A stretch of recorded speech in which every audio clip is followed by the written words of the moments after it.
Cancer, December. How have we got here? It's come round ever so quickly. But anyway, let's see which cards you have. First card, Wheel of Fortune. First of two major arcanas in your reading. Wheel of Fortune. Lady Luck is trying to help you. She's looking after you. But are you going to allow her to do this? Well, I really hope so. You've had plenty of drama on your plate for quite a long time, and the essence of the Wheel of Fortune is highs and lows, and then the path straight through the wheel, the middle of the wheel. Do you want mega highs? Do you want mega lows? Or do you want a nice, evenly, slightly more balanced life? Or are you having to go through that karmic life of as you sow, so you shall reap down the bottom? Is something coming back to you that you thought you got rid of, Cancer? Oh, I quite like that idea. I quite like that concept. What is coming back to you that you should have got the hang of quite a while ago? That's it, isn't it, Cancer? What lesson has come back to you on your karmic path that you're going, I thought I had got rid of you for good? That's where this lies. Well, my advice to you on this is, instead of having a mega drama, a mega high, and followed by another mega low where we keep spinning around and around, allow Lady Luck to say, oh, do you know what? If you look at it this way, it's quite simple. You can just go straight through the middle and you can make your path so much easier. Actually, the message from this card is you don't need to relearn a lesson of the past. Be done with it. Finished. Gone. No need to be in your life anymore. That way, that person, that thing, whatever the circumstances, wherever this falls, you do not need a revisit. Do not go back there. No, actually, upon first glance, that you learnt your lesson the first time, so you don't need to go back to it. And that's where Lady Luck's helping you, because she's going, come on, wakey wakey, look at it properly, look at what you're doing. Nothing else to play with here.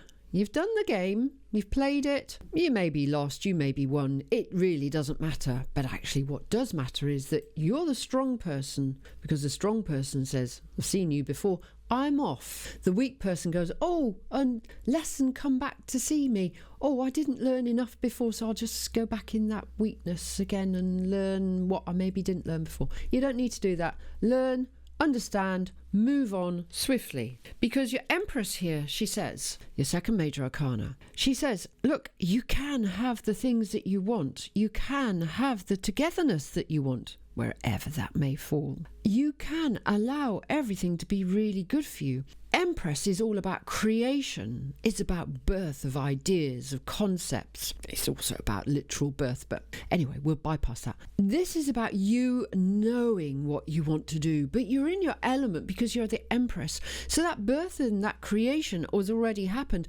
and you're in a better space, which is why you don't need to play with the past. And you can just allow everything to happen in the way that it should do. And it gives you that ability to be more serene and to take a slow glance at things and give it a disapproving look, like, what on earth are you doing back in my eye line? Get out of here. Yep, with a bit of serenity. Anyway, know that you have got yourself into the right position. Know that you have done all this for the right reasons, but primarily know that you are good enough because you're being represented here by the Empress card. How wonderful. And then your next card is slightly opposing to what I've just said, because your Eight of Swords is going, oh, but I'm trapped. No, you're not trapped.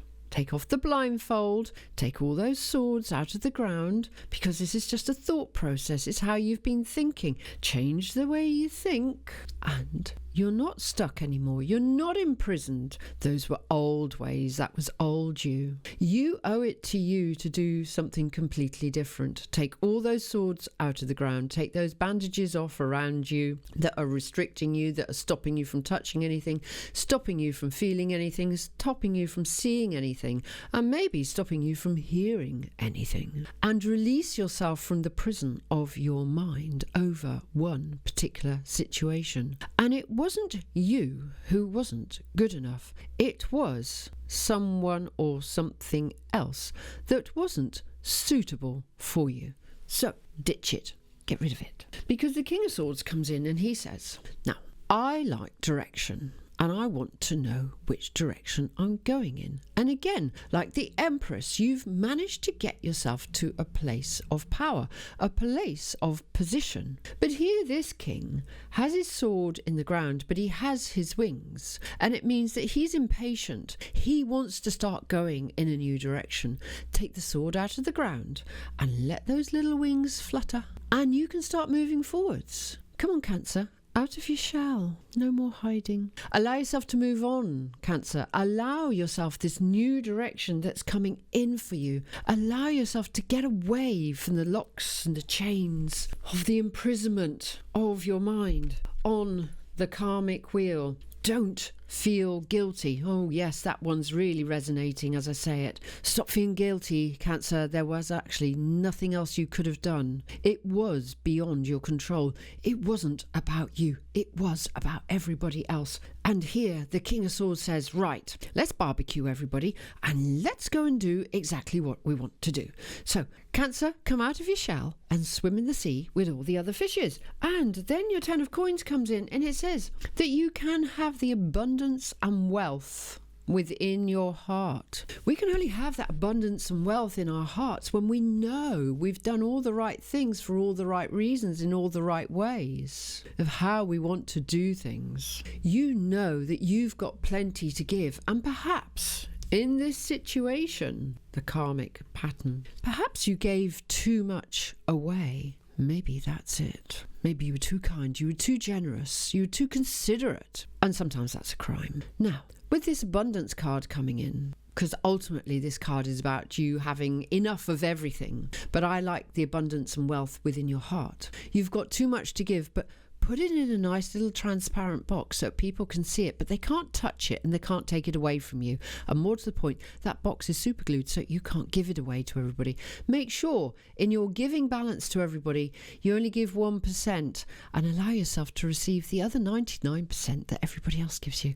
That makes you feel great. So allow that wealth and abundance to come in, because your last card is the 8 of Cups. Now, you're looking towards a new horizon here. And this is where you know you tried. Oh boy, did you try. And in some ways, the main key phrase, the key word for this card is abandonment. But actually, on this card, it's not so much about you abandoning a situation. Others may have abandoned you in their processes and the way they did things. But it's not about that. It's about looking towards a better, higher, more purposeful environment and looking forwards into the future, looking forwards to a new horizon that is going to serve you in a far better, meaningful way. Embrace this, allow it to come forwards to you, allow Lady Luck to help you. Know that you are good enough because you're the Empress and you have the most wonderful ideas and you've achieved so much, and allow everything to start coming towards you in the way that you know you need it. Enjoy the Christmas period, and I'll see you for the January forecasts.